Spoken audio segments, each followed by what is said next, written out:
Welcome to the Customer First Thinking Podcast, episode 30. My name is Stephen Shaw, the host of this podcast. In this episode, we interview Matthew Seagrim, who heads up the Coalition Loyalty Program, Scene+. For 30 years, the Air Miles Reward Program has ruled the skies in Canada. Its familiar blue membership card can be found in the wallets of roughly 10 million Canadians. But in recent years, Air Miles has lost altitude. Several high-profile sponsors have exited the program, most notably Sobeys, the second largest supermarket chain in Canada, which this past summer switched over to the newly revamped Scene program, now called Scene+. The switchover followed the move by Sobeys' owner, the Empire Company, to team up with Cineplex and Scotiabank as a joint owner of the Coalition Loyalty Program. The Scene program was launched in 2007 as a way for Cineplex and Scotiabank customers to earn rewards going to the movies and buying popcorn. But exactly 1 year ago, Scene merged with the Scotia Rewards program to offer members many more ways to earn rewards. Now members can not only rack up points on their movie-going and credit card purchases, but they can also take advantage of earning opportunities through the online cashback company Rakuten and by booking travel through Scene Plus Travel, powered by Expedia. And that's just the start. Next summer, home hardware stores will be joining the program, making Scene Plus a formidable contender for front-of-the-wallet status. Historically, coalition programs have floundered everywhere in the world but Canada, thanks in part to urban density, the existence of strong national brands in high-volume earning categories like groceries, banking, fuel, and retail, and an affinity amongst Canadians for loyalty programs. The average household has 13 memberships. The loyalty market in Canada is thriving. It's estimated to be worth $4.4 billion and is expected to grow at a compound annual growth rate of 11% over the next 4 years. No wonder Scene has elected to transform itself into a full-fledged coalition loyalty program determined to grow its 10 million member base. The argument in favor of a coalition versus a proprietary program has always been strength in numbers, giving members greater earning velocity. But a careful balance has to be struck between the perceived value of those rewards and the effort required to obtain them. Attempts to devalue that currency or make it harder to redeem points or rely on breakage, that is, unredeemed points, to inflate the bottom line can backfire, as Air Miles discovered when it tried to put a 5-year expiry on points, igniting a fierce consumer backlash that forced the company to backpedal. Plus, the various category sponsors have to be deftly managed as well. Category exclusivity promises have to be honored, conflicting strategic priorities resolved, proof supplied that members are buying more and more often. Not to mention the technical complexity of converting purchases across many different payment systems into variable points currency and then personalizing member offers based on their particular affinities. Matthew Seagrim, the strategic architect behind the transformation of Scene, is intimately familiar with all of those challenges. For 7 years, he worked at former Aeroplan owner Aimia in charge of product strategy, and for the past 7 years, he's been in charge of program development at Scene. His efforts are being rewarded, a staggering 65% growth in membership over that time, and recognition as one of the top-ranked programs in the country. But he's on a mission to create a next-generation program, one that goes beyond discounts to offer members even more of a rewarding experience. I began by asking Matthew, who earned his degree in mechanical engineering, whether he ever imagined he'd be running one of the largest loyalty programs in the country. I certainly never did. I grew up in Montreal and made a decision to go study engineering with the intention of using that to build spaceships. That was really the plan. And I kind of steered my course selection through undergraduate to allow that to happen. And had the good fortune to do really neat projects like a fourth-year inter-university project working on designs for the Mars Pathfinder rover. And at the end of undergrad, I came to Toronto largely because there was an opportunity to do some management consulting. And it struck me as like a really interesting field, but it was one that I thought I would do temporarily and then, go back to the initial path. But opportunity has a way of arriving at the most inopportune of moments. And as it happens, there's a move afoot at that point in time with Canada Trust to bring their head office from London, Ontario to Toronto. And one of my colleagues at the consulting firm approached me one afternoon and said, look, they're trying to build a team. They're trying to scale this business. They're trying to relocate it. They've launched a really interesting partnership with Capital One, where, Capital One was entering the country, but did not have any back office operations. And so there was a exchange of value between the two organizations, Canada Trust to provide Capital One with some back office support, and Capital One to bring to the table their world-class thinking around analytics and data-driven marketing and predictive modeling, all things that were kind of leading edge in that market at that time. And it just seemed like a really interesting opportunity. So I joined this very small team that was in startup mode, trying to scale the leadership of that business in the Toronto office. And it was fascinating. We learned an enormous amount over a short period of time about how to leverage data to, personalize offers, drive adjudication, make smarter banking decisions. As a team, we were able to kind of leapfrog our learning based on the expertise of this group we were working with out of the US. So it was one of those opportunities that you jump on in the moment because it seems like a really interesting thing to do. And 25 years later, you realize that you stepped off the path that you were going to be on and onto something new and interesting. Yeah, interesting and beginning to evolve rapidly around that time period. Yeah. It was an industry that was really in transformation, and there were some leaders in that space who were using math and analytics to drive personalization and marketing in a way that organizations hadn't historically had to. And it was a period of real growth. And for me and that team, because we were so small, everyone was wearing many hats. And I don't think there were many other places in the country where you could be responsible for credit card acquisition and also helping to set the adjudication policy and the line assignment policy and the income verification policy. Usually those duties are quite separated.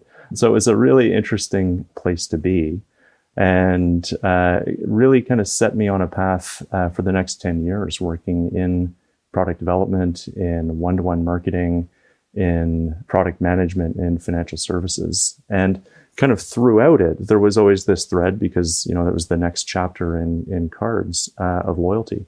So, had the opportunity at Canada Trust to work on a number of new co-branded loyalty products, was doing loyalty co-brand design when I moved over to Citibank for a few years, and then ultimately moved to PC Financial when they were still really in their growth mode.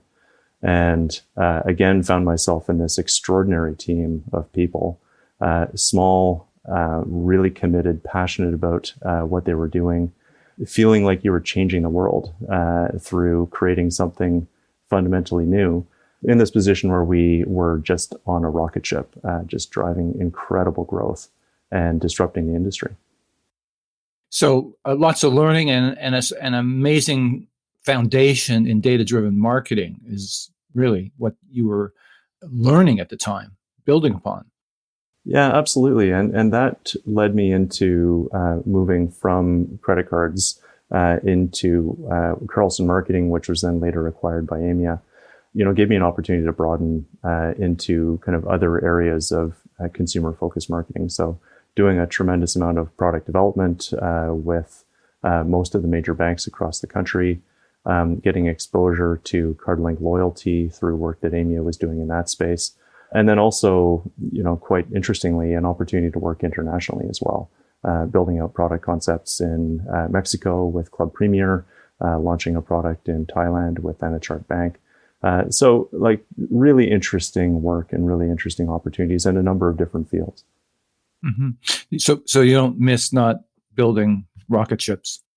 Well, I think we've been building one for the last number of years, and True. its velocity has been accelerating as we've been building. Well, we're going to obviously get into that conversation quite deeply today. I do want to go back to your AMIA experience, though, because that was you were at AMIA just prior to joining Scene. Now it's an investment holding company of all things. And I think you left there before Canada decided it wanted to reclaim Aeroplan. Did you kind of see the writing on the wall at that point that was an inevitability that Aeroplan would come back and repatriate the program? By the time I left, that wasn't inevitable, but one could see that there were lots of reasons that would make sense for Air Canada, for that partnership. The airline was really looking at the program and looking for ways that they could better engage directly with their customers. And the structure that they had with Aeroplan operated by AMIA created a lot of limitations around their ability to maximize the value that they were getting from the program, to maximize the flexibility in the economics, and a host of other challenges, kind of around the relationship as well. So when it was finally announced that was the outcome, it felt like the right thing to do. In many ways, it was the end of an era with AMIA, because that was really the centerpiece of the AMIA growth story as they went from being a one program business to an international expert in customer loyalty.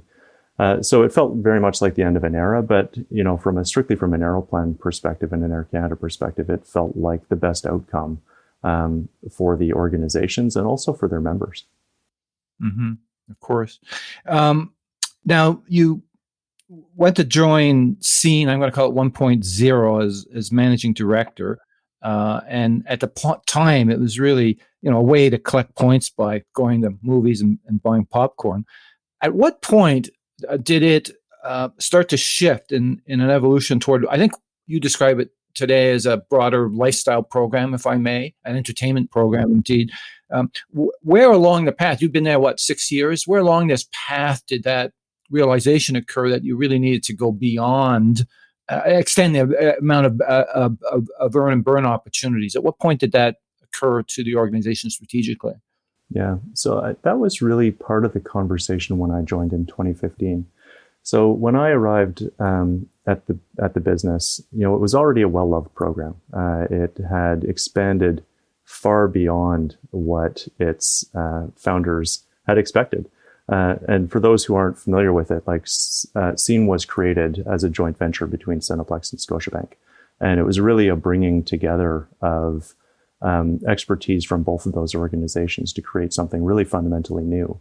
Cineplex was looking to, have additional information on who their customers were and find ways of learning about their guests and driving behavior.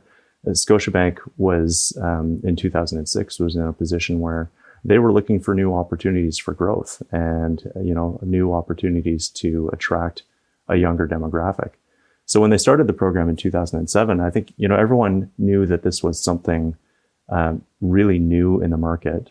It was a new structure in loyalty that didn't exist anywhere else, but it also didn't exist anywhere else in the same way. And, as it took off and grew from, 2007 through to when I arrived in 2015, everyone was thrilled with how it had expanded. By the time I arrived, it was already, well regarded as a program, even though it was quite niche. But it was in 38% of households across the country. So it had already kind of gotten a really solid foothold. But even when I was interviewing with Cineplex, there was a recognition that it had grown quickly and it was very likely to have momentum that was going to allow it to continue to grow. But the challenge was going to be, how do you carry forward and amplify that momentum? And how do you take it to the next level? And there was a recognition that something was going to have to shift in order to, give it that extra boost. And there were a few things that happened. I'd say for me, when I arrived, there were a lot of things that we needed to build. There was a lot of kind of architecture that needed to get constructed around marketing and automation and building intelligence and to our analytics. But we also recognized we needed to do some work around how we were presenting ourselves to the market. There were some nascent partnerships that were already in place that they felt awkward. It was like do one activity to get a free movie ticket. And it was hard to kind of make the story make sense. And that led us to do some really profound branding work on the business and spend some time really understanding what the program's role was in the lives of its members. And as we started talking to our members around, how they were using Scene, for many it was, get a free movie ticket. But we also got all these stories from our members around really powerful ways that it was helping them in their lives. Like we had, people who told us that, the program was how they went on the first date with the person they later married. We had grandparents who told us that this was the way they could have a dinner out every month with their grandkids. We had families who told us this was the only way they could afford to do some of the things that they wanted to do in their lives. And the more we dug into it, the more it became clear that the reason that Scene had such strong member attachment was about more than the reward. It was about more than the transaction. It was that we were acting as an instigator to encourage people to make plans to spend time with their friends and family. And once we kind of hooked into that insight about the role that the program actually played in people's lives, it allowed us to really rebrand and reposition the program. So we shifted it from being all about movies in 2015 to becoming an entertainment program all about encouraging togetherness by 2016. And that was kind of the spark that, ignited things for the next few years and helped us to, expand our partnerships in dining. It allowed us to partner with the NBA. It allowed us to, build out a music brand. It allowed us to really take the program into a place where we could credibly be more than we had been before. And that allowed us, by late 2019, we had gone past 10 million members. And at that point, we were in 53% of houses across the country. So really meaningful growth out of kind of this one key insight into our members and the role that we played. That's fascinating. So the spark was this aha moment where you look at the reason people are responding emotionally to the program based on the fact that it facilitated, if you will, closer family connections and so on. Is that basically what the stimulus was? That's exactly right. And, I feel like it was not only important for the program in allowing us to do more and to partner with more organizations, it really gave the team a sense of profound meaning, right, about what we were doing. It kind of ignited the imagination with our marketing teams and with our agencies to, build out some really compelling ways of bringing the program to the market. And quite importantly, through COVID, because we had shifted to a position of encouraging togetherness as the core purpose of the program, when movie theaters were closed and restaurants were closed, we still had this meaningful message that we could communicate, this platform around, better together even when we're apart, that was equally meaningful all the way through the pandemic as it had been before, and allowed us to kind of, not only to survive through the pandemic, but to maintain a level of engagement and relevance all the way through that I don't think would have been possible if we had kind of stayed with the status quo. Yeah, fascinating. Actually, really interesting because the knock on, of course, most points programs is they're very transactional in nature and don't really affect people's emotional attachment to the brand. Whereas what you're saying is, in fact, there was an emotional attachment to the band and that carried us through the period when theaters and restaurants were being emptied out. So that's fascinating. Now, you've you've announced an extension of the program, Scene 2.0, can I call it? You've set down, a more ambitious path, if I may say, to extend the earn and burn opportunities. Can you sort of take me through your thinking around the various strategic partnerships that you've established? And certainly you've now moved way beyond the range of purely entertainment, Sobeys, of course, and Expedia and Rakuten and so on. Can you just take me through your thinking around that? Yeah, absolutely. And this is a story that has chapters to it. And, like most stories, you can't have one chapter without the one before. And the most recent manifestation is that we've expanded into grocery, and we will soon be expanding into home improvement with home hardware coming into the program next summer. But you have to kind of take a step backwards to see how this could have made sense and come together. I think the first chapter was broadening our value proposition and expanding the scope of the membership, and building out the capabilities and credibility as a program that we had kind of up until 2019. But chapter 2 was really to the credit of Scotiabank. So Scotia's, prior to this summer, was a 50% owner of Scene. We've now welcomed Empire as a 1/3 owner. So the three owners each have a third.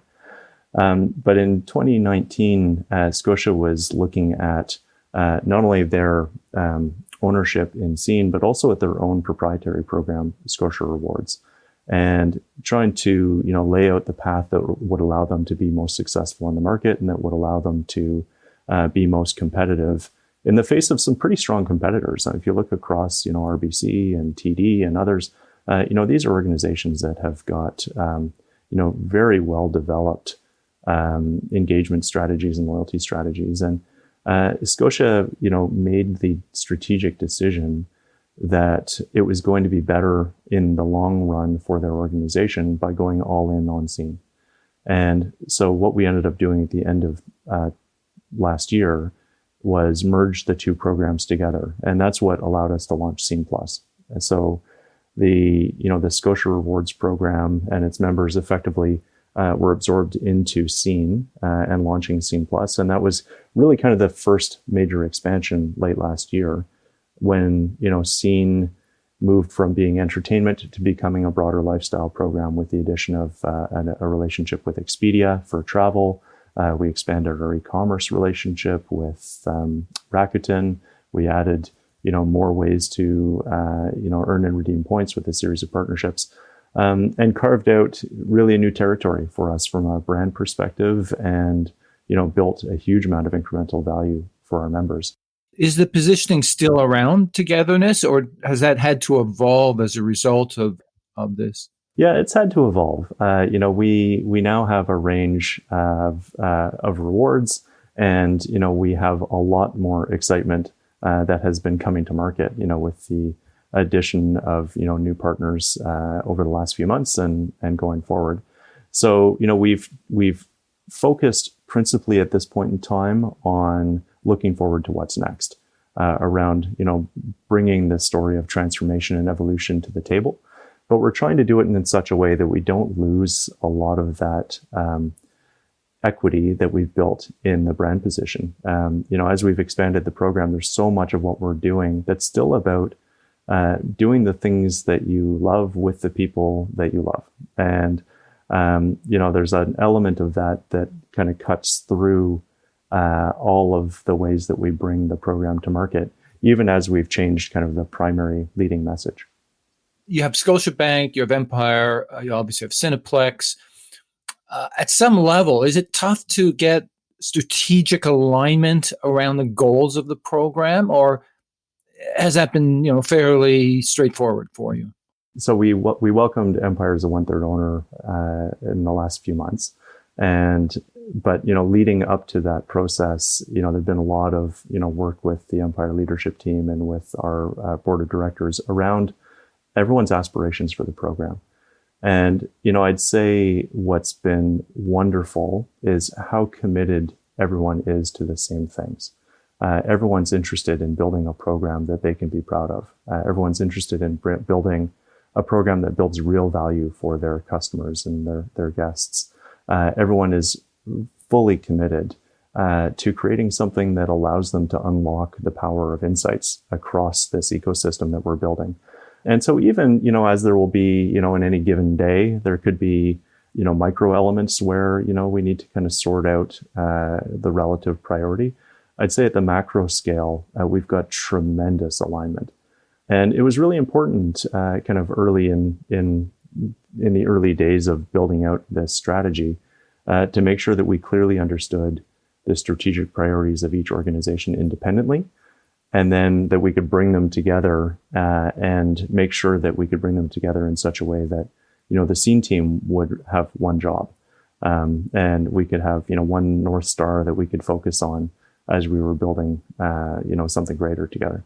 I do want to just ask you a couple of questions. One is Sobeys, obviously ditched its partnership with Air Miles, joined up with you guys. Did Sobeys see this as a way to gain advantage against what is a colossal Optimum machine, and a way to scale its loyalty program in a way that it couldn't have done on its own? Well, I'd hate to answer for Sobeys, and I think the answer should be best delivered by one of the leaders at Sobeys around how they came to that decision. So I can give you my view on it for what it's worth. I articulated kind of the second chapter around the decision that Scotiabank made to go all in on Scene, because I think it was really important to the story with Sobeys. I think it's fair to say that if Scene had been the Scene that it was in 2015, Scotia would not have made that decision to go all in on that program as it stood at that time, and nor would Sobeys. Scotia made a decision to go all in with Scene as it was and as it could become in the last year. And equally, I think Sobeys saw the commitment from Cineplex and Scotia to build something great together. They saw a level of momentum in the program and a level of engagement with the brand that was really strong. We also had a really strong commitment as an organization to creating value for our owners and our partners, which is goes right to this way that the organization itself is structured, which we can spend a bit of time on. But that was a meaningful part of the discussion, that Scene as an organization exists to create value for its members, its owners, and its partners. I think that combination of things really was an appealing picture for Sobeys. But I also don't think it should be understated that this is a big decision. This was, a very strategic move by a very large and powerful organization in a highly competitive market. All of us at Scene are, humbled by the fact that they've made this decision, but we also keenly feel the responsibility that it creates. For all three owners, we've got, Sobeys, it's in a highly competitive market, Scotia in a highly competitive market. Cineplex is, coming out of COVID and trying to make sure that their business is going to thrive going forward. While we don't kind of own all of those responsibilities, we have a part to play, and really feel that it's important that we, set ourselves up well to enable their success. Well, hence my question earlier about strategic priorities. Mm-hmm. Rakuten is a multi-retailer cashback program, huge. It's interesting partnership there. I mean, in some ways, you could almost consider them a kind of indirect competitor. What was your thinking behind doing a partnership with those guys? We felt it was a really important partnership to help us, broaden the appeal of the program, and also to bring in an e-commerce play to Scene that allowed people to have more opportunities to engage in the program and more opportunities to find value in the currency. And it was a conversation that, became particularly acute through COVID when, there were few other opportunities for people to engage as meaningfully. But strategically, we felt it just made a lot of sense. As an organization, Rakuten has done an exemplary job of building, strong relationships with their customers. The feedback that they get from their customers is overwhelmingly positive consistently. And we felt like we had a lot of alignment between our brands in the way that we were coming to market, and a lot of alignment in the objectives we were trying to pursue. So it really did feel like a win-win in striking a partnership with them. Let's talk about coalition programs generally. Sure. They've floundered pretty much everywhere in the world. Like in the US, it's, for the most part, hasn't gained any traction whatsoever. There are examples in Brazil and elsewhere, yes. But for the most part, Canada has been one of the exceptions. Are Canadians just different in their attitude toward point programs? Are they more point mavens? Or is it our peculiar geography that accounts for this affinity for coalition programs? the fact that we have national brands in almost all of the key categories. How do you explain the success of coalition programs in this country? I mean, I think what we've seen globally is Canadians are hyper engaged in loyalty. We've got, not only more programs per person than many countries in the world, but more engaged participation in per person than many countries in the world.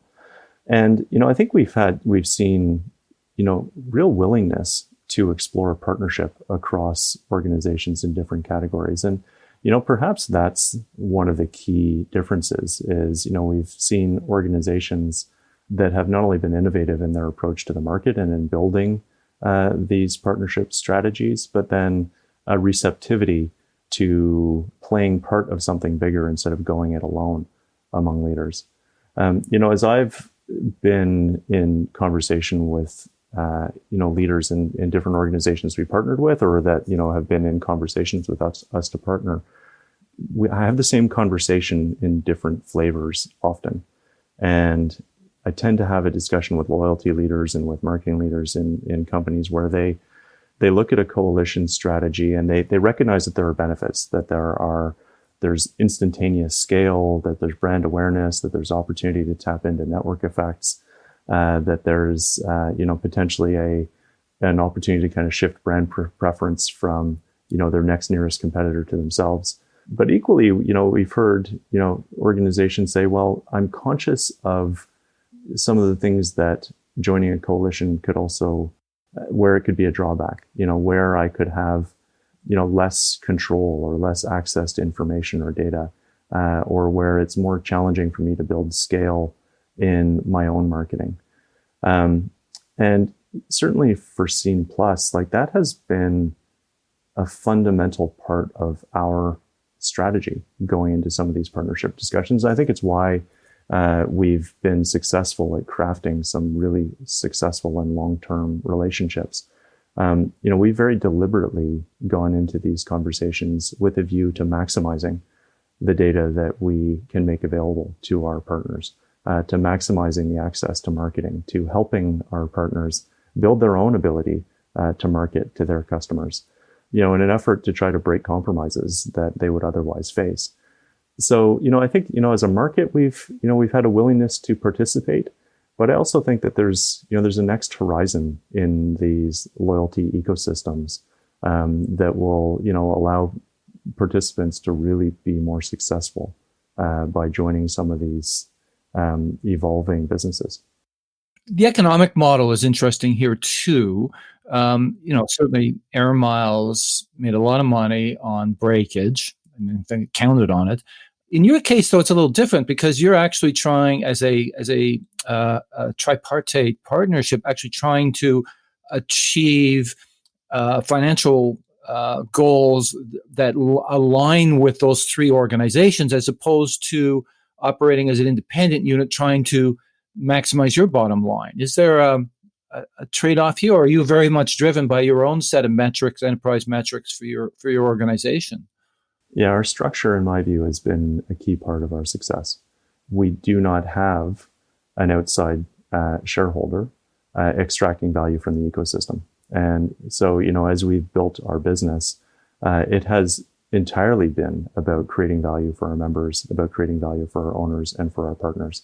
We haven't had to make the choices that some other organizations have had to either, reduce the dividend to a member or reduce the value of a reward, or to intentionally drive up breakage. We take quite the opposite approach. We're quite proud of having very low breakage rates and of delivering really high value to our customers in the market. Personally, I think that that's a key to long-term success, that, as an ecosystem, we're built fundamentally to create value levers for the owners and partners at play. We've long considered ourselves to be more of a customer engagement platform than a loyalty program per se. A loyalty program, of course, that's what we do, right? Like we issue points, we redeem points. But, at the end of the day, what we're trying to do is facilitate deeper relationships between our members and our owners and partners. And the best way we can do that is to maximize the value exchange between the two and to reduce friction in the middle.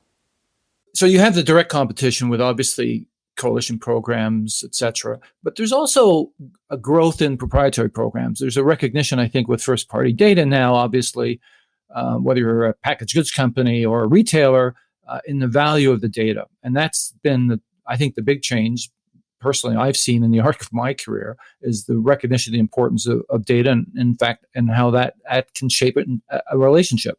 Is there a threat there coming from retailers, for example, who want to say, "Now, I think I can do this on my own now"? We gave the example of Sobeys earlier, not going that route, but then you look at Loblaws, and of course, and their program has become Goliath in the industry.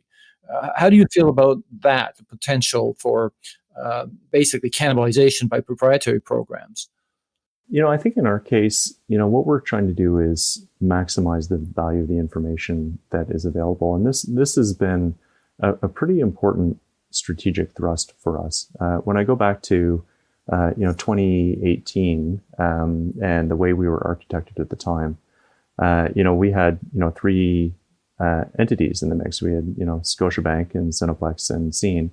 And three versions of the database, different ways of calculating points and recognizing points and incomplete views of customers in all three organizations.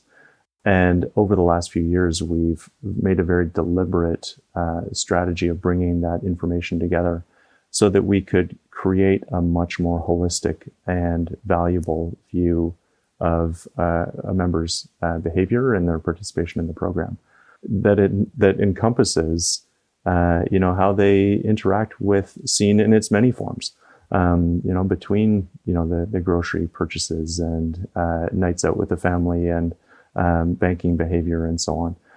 And that combination of kind of on us proprietary information combined with insights that you can get from all of the off us data that Scene can amalgamate, I think creates, it's not an overwhelming advantage relative to a proprietary only program. But we certainly do craft a very compelling picture of who a customer is and what value they could bring to an organization. I'm going to come back to the whole insight question momentarily. I just want to get you to draw a picture for me, though, of that technology backroom. Currently, is Bond Loyalty managing that loyalty platform for you, or are you doing that yourself? Or how does that work exactly? Yeah, Bond has been a partner with Scene since 2007, since launch, and they've been fundamental to a lot of our technology. And they work with us to, bring together a lot of our data and to, make sure that we're well positioned to, build those insights. Over time, of course, we've also built, a lot of our own analytics bench strength and data engineering and analytics. So it's no longer kind of the fully outsourced model that it once was, but they are nevertheless very important in the management of the business. At this point, largely, the earn and burn opportunities are, as I said, transactional in nature. It's basically discounts of some sort or another, rewards.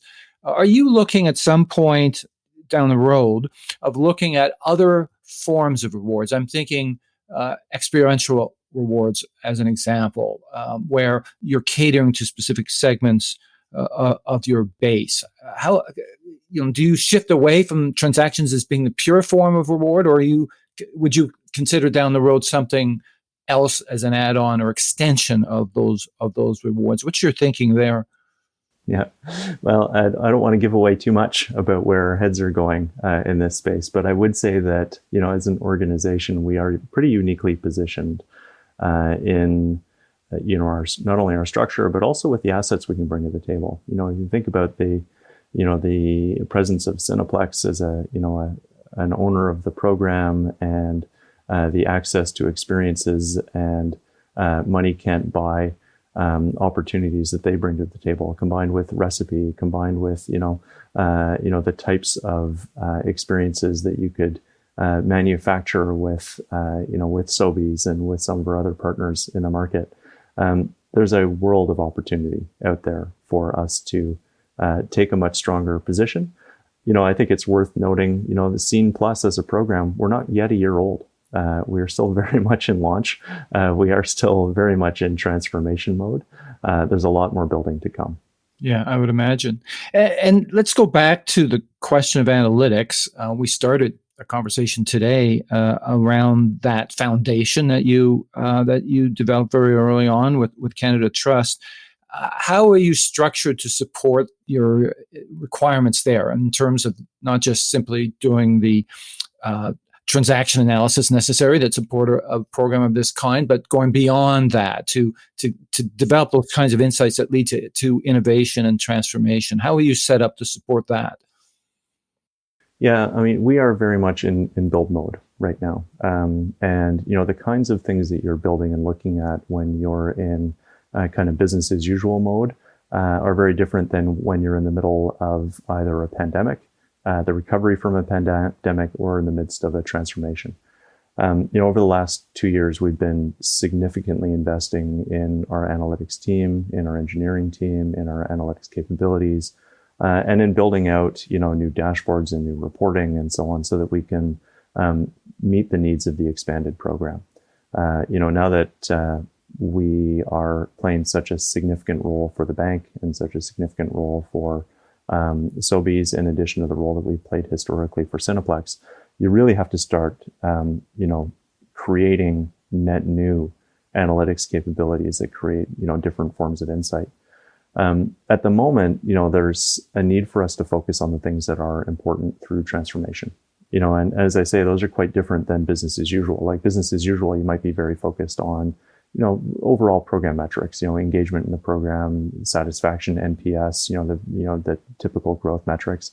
When you're coming out of a pandemic, you have to shift your focus very strongly to reactivation, to ensuring that you're being relevant in your communications based on the circumstances in a community, making sure that we're building out satisfaction with the rewards, and being really clearly focused on questions like, is the program going to make you more likely to continue to do business with the brands it's associated with?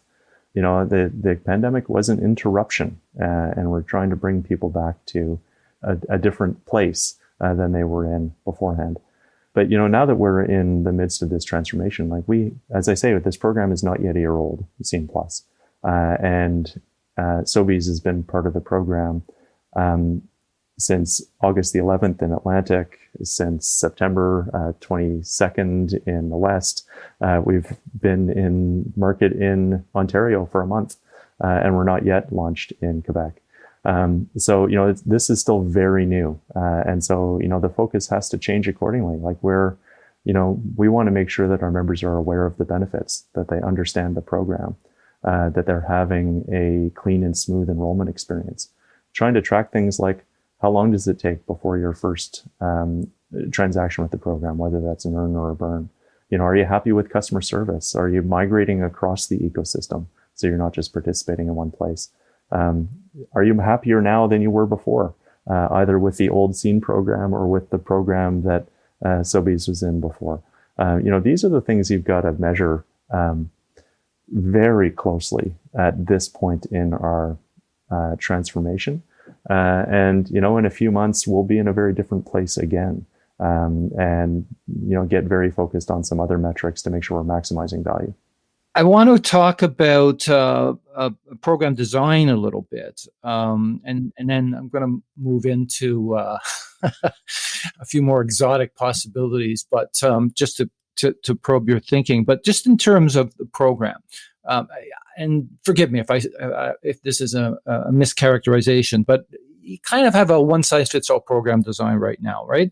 It treats everybody basically as one big, large audience. A natural evolution here is to be looking at different segments within your base, particularly with the rich amount of data that you're describing from different categories. Oh my God, the possibilities are endless. Again, is that something, appreciating the fact you haven't left Earth's orbit yet, of actually moving at some point toward tailoring the benefits, the reward opportunities, even the construct to different niche segments within the base? Is that part of your vision? Let me ask it that way. So the answer is emphatically yes, but I also think it's really important for us to stay focused on one of the things that has made Scene strong over time. We have had almost a manic focus on simplicity. And that's been really important for us over the last 15 years to make sure that the program was easy to understand. That when someone signs up, they're not trying to, comb through terms and conditions and reward grids and trying to figure out like what they would get by making the decision to sign up. So it's critically important to us that the program be understandable, that it be clear, that the value prop be understood in seconds. We want it to be easy to join. We want it to be easy to get value. We want it to be easy to participate. And so there's been a tremendous amount of focus as we've gone through, the design of the current state on trying to achieve that. And I'd say we're not all the way done. We've got some things still that we want to, make even simpler and even more consistent across the board. But I think, we're pointed in the right direction. The next piece, is making sure that people understand the program as it exists and, driving up that awareness of the breadth of the program and making sure that people understand, how they can best use the program. And simultaneously, it's really driving that personalization. And so, in answer to your question, while it may look like it's one size fits all, there's a tremendous amount of work underway in the different parts of this ecosystem between the bank and Sobeys and Cineplex and ourselves and our partners to make sure that what we're delivering are highly personalized, highly relevant pieces of content and offers and value that really speak to an individual and their needs. And that may not manifest itself kind of at the mass level, but it will definitely manifest itself at the individual level. Yeah, I can see, obviously, the potential individualization of offers. Given the complexity, though, is that something that would be AI-driven, or certainly requires some sophisticated analytics? Yeah, it certainly requires some sophisticated analytics and a level of orchestration to make sure that we're being customer-centric in our delivery. As each part of this ecosystem, fully manifests itself, we're very focused on trying to make sure that we are delivering the right message to the right person. There's always going to be a demand to communicate through all of the channels that exceeds a member's patience to absorb the message. And so we're just trying to make sure that we're very focused on kind of tailoring that content and being able to kind of simultaneously balance, the scale of the need to communicate and the complexity of the communications with a member's interest in receiving the message. I want to talk, I'm going to lay on some technical terms in the time remaining here and get your response to some of this. I realize, again, you're building a bridge here. You're not quick across the river yet, just to mix up metaphors. Gamification, that appears to be a bit of a trend around reward programs to create engagement, to go back to your word earlier. Blockchain as a delivery mechanism for currency. And, I'm going to say the word metaverse, given Air Miles' announcement of their Web3 and metaverse partnerships, which seems to be a bit of a Hail Mary pass. Your perspectives on each of those things as part of a loyalty program. Yeah. I mean, I think there are going to be waves of evolution in this space, to be sure, over the next little while. I'll kind of start at the beginning on gamification. Gamification has been a pretty central, part of our conversation for a number of years. And, one of the models is the Octalysis model that, is widely used in a lot of digital properties and like in actual games around mechanics that drive gamification. As we've evolved our digital channels over time, we've made, great use of some of the elements of gamification that are part of that model, around, recognizing early progress towards a goal, around goal setting, around kind of recognition of progress. And there's a whole bunch of other levers. We, in the launch of Scene Plus, we rebuilt everything. Our core technology stack, our data environment, our app, our website, was all built over again. And so there's a lot of those elements that, exist within our channels today, but more that we've got to build again as we evolve some of those properties going forward. These are powerful tools. We've seen many organizations in this space be very successful at leveraging game mechanics to drive behaviors. I think Starbucks Rewards is, one of the best-in-class examples of that. We've blatantly stolen from some of their thinking over the years and leveraged some of the tools that they've deployed. And you can be sure that we'll be bringing more of that to market. I bet. And some of the other pieces. Blockchain as an example. Have you looked at that? Yeah, we've certainly looked at it, and I think that there's one of the pieces that we're all a little bit curious about around kind of blockchain and Web3 is what Starbucks is going to be doing with the Odyssey program that they've announced, and where that's going to go and how it's going to manifest itself. Blockchain. Different organizations have come to the table with different ideas around the use of blockchain. We've had many organizations that have put forward proposals to, do redemptions for cryptocurrencies and so on. And we've seen a few organizations that have gone to market with crypto rewards.